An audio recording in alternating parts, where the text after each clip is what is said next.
자, 경제 현안을 보다 쉽게 풀어보는 시간이죠. 경제 읽기 시간입니다. 이번 주 한국은행 금통위가 예정된 가운데 제롬 파월 연준 의장이 다음 달 미국 기준금리를 동결할 가능성을 시사했는데요.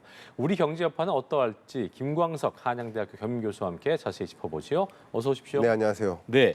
자, 말씀드린 대로 금통위가 앞서 이번 주죠. 예상되어 있는 상황에서 자, 미 연준의 행보도 굉장히 궁금해지는 상황인데 미국 네. 연준이 기준금리 결정을 놓고 제롬 파월 의장이 어떤 말을 할까? 이 메시지가 상당히 중요하잖아요. 늘. 그렇죠. 그런데 이제 금리를 필요한 만큼 인상할 필요가 없을 수 있다라면서 동결 가능성으로 좀 분석이 되고 있는데 일단 네. 배경부터 짚어볼까요? 예, 맞습니다. 어쨌든 6월 FOMC 회의를 앞에 두고 미국 입장에서는 또 연준 의장이 추가적인 금리 인상이 필요 없을 수도 있다. 그러니까 이것은 상당한 기조적 전환이라고 볼 수 있겠습니다. 그래요? 결과적으로 금리를 여태까지 계속 끊임없이 지속적으로 인상만 해왔다가 이제 라스트 댄스, 금리 인상의 마지막이 되지 않을까, 그 5월 FOMC가. 예. 그렇기 때문에 6월에는 추가적인 금리 인상이 없겠다. 근데 결국 미국이 추가적으로 금리 인상을 한다 그러면 예. 지금도 나름 부담되지 않겠습니까? 한미 간의 기준금리 격차가. 근데 추가적으로 벌어질 거라고 생각한다면 이번 우리나라에 있는 금통위 회의 때 추가적으로 금리를 인상해야 되나는 고심이 더 될 수도 있을 텐데 예. 금리 인상 가능성이 조금 줄어들면서 예. 금통위 입장에서는 좀 마음이 조금 놓이지 않을까. 결국 이 기준금리 격차가 좀 부담이 되긴 하거든요. 예, 그런 생각이 있을 거라고 생각합니다. 근데 보면은 사실 저희가 늘 보면은 요즘은 시청자분들 많이 똑똑해지셔갖고 네. 많이도 알기도 하고 정보가 많기 때문에 맞아요. 이런 느낌으로 얘기했어도 이 기조가 네. 매파적 발언인지 빌리파적인 발언인 거는 또 전문가분들 사이에서 되게 달라지기도 하고 또 연준 맞아요. 위원들이 많이 있어서 예, 좋게 얘기해서도 그 다음날 갑자기 또 그렇습니다. 아직 안심하면 안 된다 이런 말도 나오기 때문에 그렇습니다. 이 발언을 어떻게 해석해야 될지는 좀 신중해야 될 것 같긴 하더라고요. 아예 지금은 금리 인상을 멈출 때가 아니다라는 식으로만 얘기했다면 추가적인 인상에 무게를 둘 수도 있지만 네네. 추가적인 금리 인상이 없을 수도 있다라는 종류의 표현은 그 자체만으로도 상당한 의미 부여가 되고요. 네. 물론 말씀하신 대로 이번 주 금요일 날 한국 시간으로 밤 9시 반에 PCE 미국 물가가 발표됩니다. 그게 그러니까요. 가장 중요한 지표예요. 그 물가 지표가 확실히 물가 안정임을 보여주는 그런 사인이 있다면 금리 인상 정말 끝난 거라고 볼 수도 있고요. 근데 그 물가 지표가 정말 생각했던 것보다 더 높거나 근원 물가는 안 잡히거나 이런 사인이라고 한다면 추가적인 금리 인상이 있을 수도 있는 것이죠. 결국 데이터에 따라서 확인을 하겠지만 어쨌든 이 정도면 다 됐겠다라는 시장의 안도감을 줄 만한 그런 표현이라고 생각합니다. 시카고 선물거래소에서 페드워치 예상은 어떻습니까? 예, 동결적으로 페드워치에서는 그게 더 크게 실리고 그렇습니다. 있나요? 동결에 압도적인 비중을 그렇습니까? 두고 있습니다. 그렇군요. 예. 그러니까 전문가적인 관점을 궁금한 게 뭐냐면 네. 또 그 바이든 대통령이 쿼드 정상회의도 안 가고 나서 이제 일단 G7 간 다음에 다시 돌아왔잖아요. 이 맞아요. 디폴트 위기 때문에 협상한다고 돌아왔는데 네. 그런 것들이 좀 배경에 작용을 했을 거라고 볼 수 있을까요? 예, 당연히 그런 것들도 네. 작용이 됩니다. 왜냐하면 자, 제가 꾸준히 계속 말씀드리는 게 세 가지 관전 포인트. 중앙은행이 금리를 추가적으로 인상해야 될지 아닐지를 판단할 때 세 가지다. 하나가 물가 안정 여부. 그렇죠. 근데 제가 물가 여부를 얘기했습니다. 근데 나머지 두 가지가 경기 안정, 금융 안정이에요. 그렇죠. 근데 미국 금융 시스템이 지금 불안하잖아요. 불안한 데다가 미국 국가 부도 한도 상향을 놓고 대치된 상태. 이제 국가 부도 상황에 직면하지 않을 거라고 믿잖아요. 근데 않을 거라고 하더라도 문제가 심해요. 이걸 좀 이른바 구축 효과라고 하는데요. 굉장히 어려운 표현이면 한번 설명드려 볼게요. 질문 너무 좋은 질문 주셨어요. 그러니까 부채 한도를 높이면 그럼 미국은 더 빚을 지겠다는 뜻이잖아요. 그러니까요. 그러면 빚을 지려면 국채를 발행해야 돼요. 맞아요. 그럼 국채를 추가적으로 발행하면 국채 금리가 올라가요. 다른 말로 국채 가격이 떨어져요.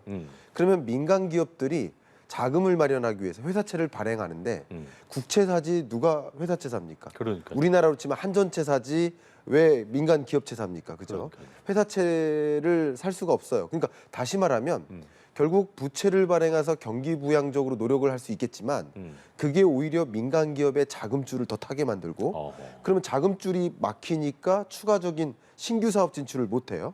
그러면 말 그대로 고용에 더 위축이 되겠군요. 위축을 주고 소비 진작 위축. 그러니까 이것 자체 이게 구축 효과라고 합니다. 구축 효과, 구입 효과의 반대예요. 구축 효과가 나타나니까 이게 말 그대로 금리 인상 효과가 된다는 거예요.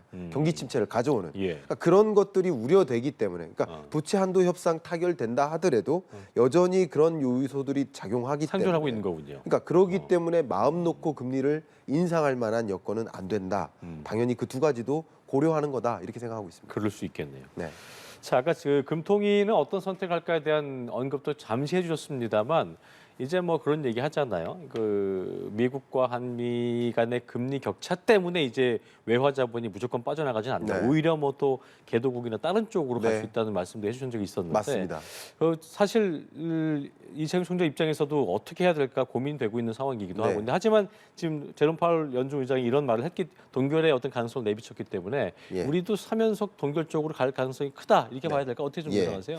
앞서 말씀드린 것처럼 한미 간의 기준금리 격차가 이렇게 1.75%포인트나 역사상 이렇게 극적으로 벌어졌던 적이 없기 때문에 이거 자체는 어쨌든 우리 금융당국, 통화당국에서는 부담이 됩니다. 부담되죠. 부담됩니다. 예. 다만 제가 이 자리에서 수차례 말씀드렸던 것처럼 이 격차가 벌어지면 벌어질수록 자금 유출이 일어난다.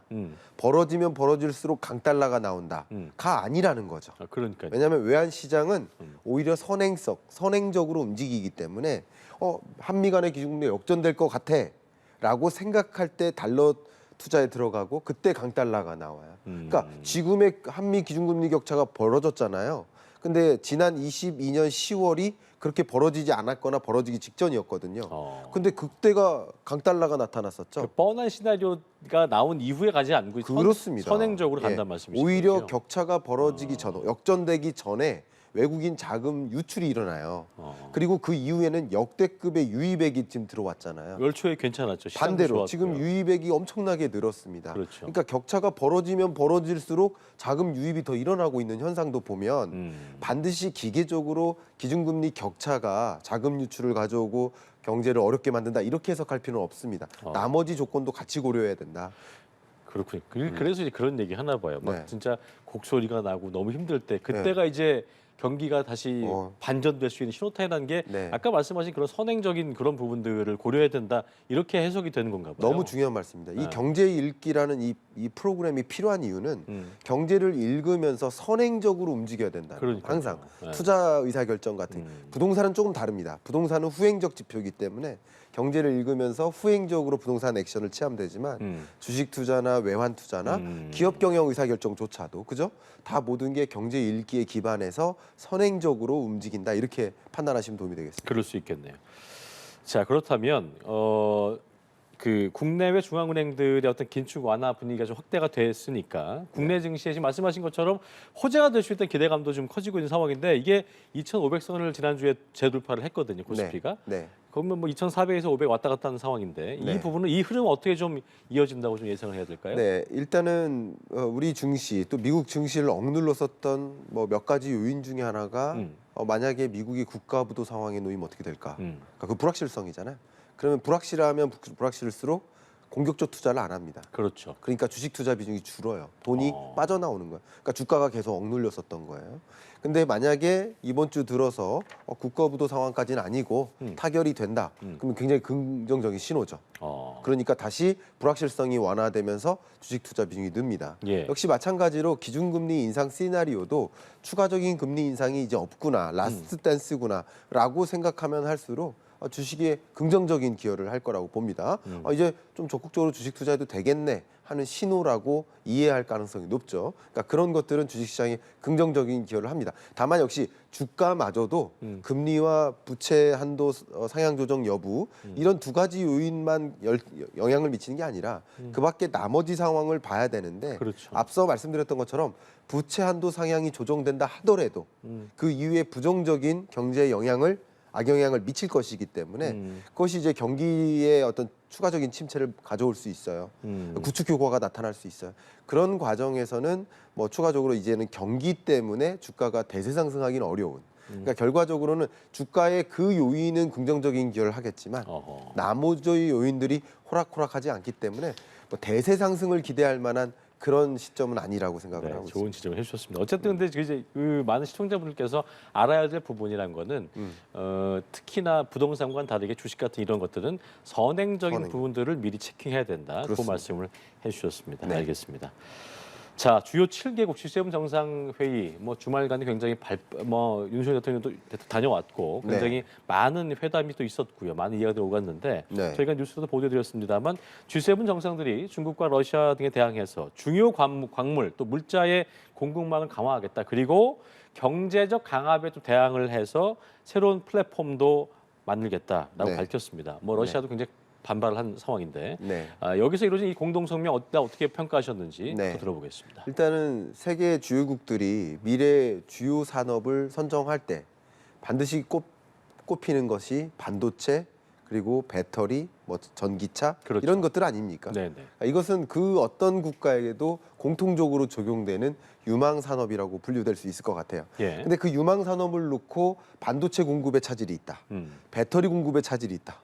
그럼 배터리 공급 차질이 있으면 전기차를 못 만들고요. 맞아요. 반도체 공급에 차질이 있으면 전자제품, 스마트폰 뭐 이런 내구재를 만들 수가 없죠. 결국 이런 것을 안정적으로 조달받고 또 반도체나 2차 전지를 만들기 위해 필요한 여러 광물 자원 필요하단 말이죠. 리튬 없으면 어떻게 2차 전지를 만들고 맞아요. 2차 전지가 없으면 어떻게 전기차를 만듭니까? 결과적으로 이런 원자재, 광물 자원 그리고 부품 이런 것들을 안정적으로 조달받기 위한 공급망 안정화, 세계 파트너십을 하자, 그걸 더 기여하자 이런 어떤 발언이라고 볼 수 있고요. 다만 여기에 중국을 배제하지 않고 생각한 게 아닙니다. 중국이 지금 대만에 대해서 어쩌면 무력 통일도 배제하지 않는다라는 그런 움직임이 있습니다. 무력 통일이 만약에 재개되면 대만이 TSMC를 가지고 있고 그러면 그 TSMC로부터 첨단 반도체가 생산돼서 세계 전역에 공급되는데 그럼 첨단 반도체 공급이 끊길 수 있는 우려가 있는 겁니다. 그렇죠. 더더군다나 중국이 뭐 히토류라든가 네. 리튬이라든가 그러니까 중남미 지역의 그 트라이앵글 지역과 광물 자원을 안정적으로 조달받기 위한 파트너십을 확대해 나가고 있기 때문에 중국 이외, 그러니까 중국과 러시아 그들의 동맹국 그리고 미국, 유럽 또 이들의 동맹국 간에 원활한 자원 공급이 안 될 수 있겠다라는 우려감에 이런 것을 더 적극적으로 선언하는 모습이다. 이렇게 해석해 볼 수 있을 것 같습니다. 그렇겠네요.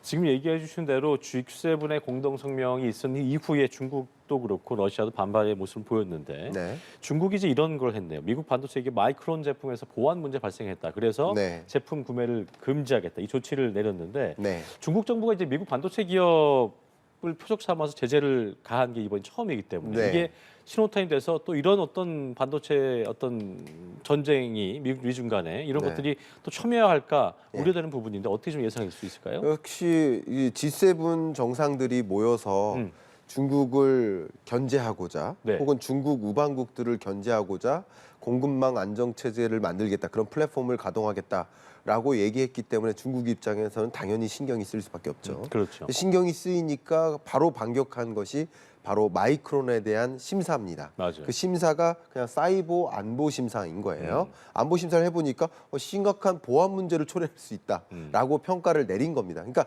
그것은 어떻게 보면 보여주기식 어떤 심사 결과인 거고요. 제품의 문제라기보다는 그렇죠? 그렇죠. 정확히 따지면 그런 외교적인 정치 외교적인 그런 공세에 우리도 맞아요. 맞대응하는 모습인 거고요. 우리나라에게는 과거에 한국 그 관광객을 보내지 않는 결정을 했다거나 요소 공급을 차단했거나 이런 여러 가지 일들이 있지 않았습니까? 그렇잖아요. 마치 그런 것처럼 마이크론 수입을 차단함으로써 그러면 마이크론 같은 경우는 크게 흔들리죠. 그런 것들을 흔들리게 만들므로써 중국이 어떻게든 그 다른 미국 우방국들이 강한 그런 움직임을 갖지 않도록 배제한다거나 또 중국 우방국들이 우리끼리 또 똘똘 뭉치자 하는 그런 움직임을 가져오려는 경향이라고 판단할 수 있겠습니다.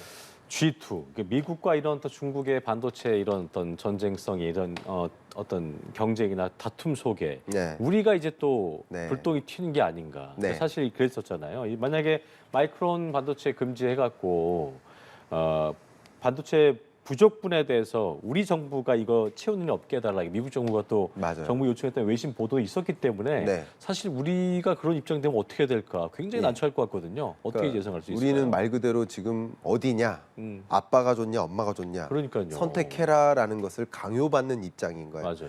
그러니까 본격적으로 강요를 받는 시점이 될 겁니다. 왜냐하면 첨단 반도체가 필요합니다. 중국도. 근데 그 첨단 반도체, 마이크론이 생산하는 그 반도체가 필요한데 그 공급을 안 받는다는 얘기는 대체재를 필요로 하는 거예요. 그래야 중국도 반도체를 가지고 여러 완제품을 만드는 거죠. 근데 그러면 그 대체재가 우리 한국으로부터 올 수 있는 건데 한국도 만약에 공급하지 않는다, 아니면 공급하겠다. 양자택일을 하는 과정입니다. 미국 우방국이냐, 중국 우방국이냐. 굉장히 심각한 우리도 보복을 또 받을 수 있는 그런 우려가 되는 지점이라고 볼 수 있겠습니다. 바이든 대통령은 저희가 아까 보도해드린 바에 따르면 이제 곧 조만간 미국, 중국과도 또 미국과 중국이 해빙기를 맞게 될 거란 말을 하기도 했었는데 네. 이런 부분들이 또 어떻게 좀 전개될지 저희가 네. 지켜봐야 될 부분인 것 같습니다.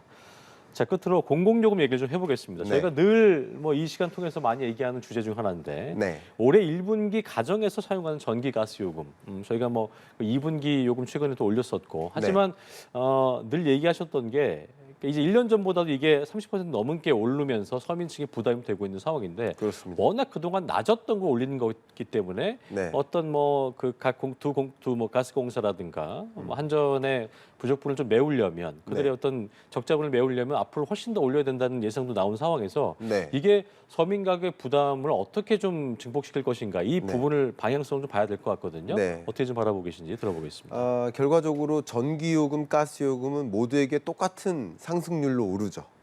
다만 그것에 대한 부담은 저소득층에게 집중될 수밖에 없는 겁니다. 왜냐하면 전체 소득에서 혹은 전체 소비 지출액에서 전기세가 차지하는 그 비중 자체가 절대적으로 저소득층일수록 높아요. 높군요. 그러니까 이게 비율이. 당연히 그런 것이 식료품 지출에 차지하는 비중, 그 지표가 가장 유명한 엥겔 계수 아닙니까? 그렇죠. 전기세, 가스세는 주로 이제 주거 가격비로 들어간다면 전체 소비 지출액에서 주거 가격비가 얼마나 차지하나 이걸 보여주는 지표가 슈바베 계수라고 하는데 이 지수가 당연히 저소득층일수록 높아요. 그러니까 같이 전기요금이 올라도 그 부담이 저소득층에게 더 집중되는 거예요. 나쁘게 얘기하면 고소득층 입장에서는 전기요금 올랐는지 생각도 안 나는 거죠. 신경도 안 쓰이는 거죠. 크게 체감이 안 되는 거죠. 체감이 안 되죠. 그렇죠. 얼마 올랐는지 생각도 안 됩니다. 보려하지도 않고 관심도 없는 거. 결과적으로 이런 모두에게 적용되는 공공요금 인상에 따라서 저소득층에게 그 피해가 집중될 수 있겠다. 혹은 그들의 삶의 질이 위축될 수 있겠다라는 것을 우려할 수 있고 그런 부분들을 함께 보듬어주는 정책적 정부 도입도 차원에서. 필요하지 않을까 예, 생각합니다. 알겠습니다. 경제읽기 김광석 박사와 함께했습니다. 오늘 말씀 고맙습니다. 감사합니다. 예.